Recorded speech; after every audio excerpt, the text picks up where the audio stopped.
മലപ്പുറത്തെക്കുറിച്ചുള്ള വിദ്വേഷ പരാമർശത്തിൽ ഉറച്ച് SNDP യോഗം ജനറൽ സെക്രട്ടറി വെള്ളാപ്പള്ളി നടേശൻ. മലപ്പുറം ഒരു രാജ്യമാണെന്ന പ്രസ്താവന തിരുത്തിയ വെള്ളാപ്പള്ളി ഇന്നലെ പറഞ്ഞ മറ്റു കാര്യങ്ങളിൽ ഒരു വാക്കുപോലും പിൻവലിക്കില്ല എന്ന് വാർത്താസമ്മേളനത്തിൽ വിശദീകരിച്ചു.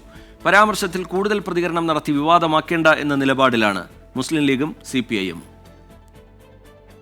സ്വതന്ത്രമായൊരു വായു ശ്വസിച്ചുകൊണ്ട് മലപ്പുറത്ത് നിങ്ങൾക്ക് ജീവിക്കുവാൻ സാധിക്കുമെന്ന് എനിക്ക് തോന്നുന്നില്ല.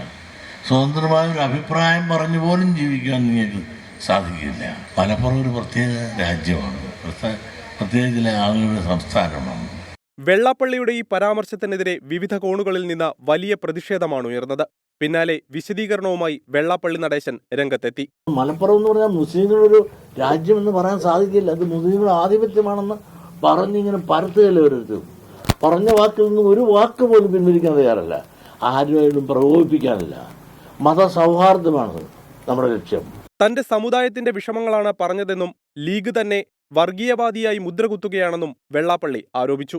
വെള്ളാപ്പള്ളിയുടെ വിദ്വേഷ പരാമർശം ചർച്ചയാക്കി വിവാദം കൊഴുപ്പിക്കേണ്ടെന്ന നിലപാടിലാണ് CPIM-ഉം മുസ്ലിം ലീഗും. പറയുന്നവർ പറഞ്ഞുകൊണ്ടേയിരിക്കുമെന്ന് CPIM സംസ്ഥാന സെക്രട്ടറി MV ഗോവിന്ദൻ.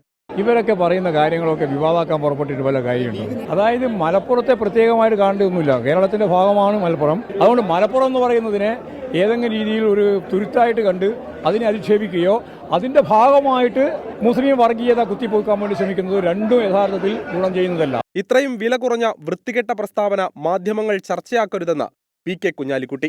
ഇത്രയും വൃത്തികെട്ട, ഇത്രയും നിലവാരം കുറഞ്ഞ പ്രസ്താവനകൾ മുഖ്യ മാധ്യമങ്ങളും ബാക്കിയുള്ളവരും ഒക്കെ ചർച്ച ആക്കുന്നതിനോട് തന്നെ എനിക്ക് വ്യക്തിപരമായി യോജിപ്പില്ല. അതുകൊണ്ട് ഈ പ്രസ്താവന സമൂഹം മൊത്തത്തിലങ്ങ് തള്ളിക്കളഞ്ഞു. വെള്ളാപ്പള്ളി മാപ്പ് പറയാൻ തയ്യാറായില്ലെങ്കിൽ കോടതിയെ സമീപിക്കുമെന്ന് മുസ്ലിം യൂത്ത് ലീഗ് അറിയിച്ചു. 24 മലപ്പുറം.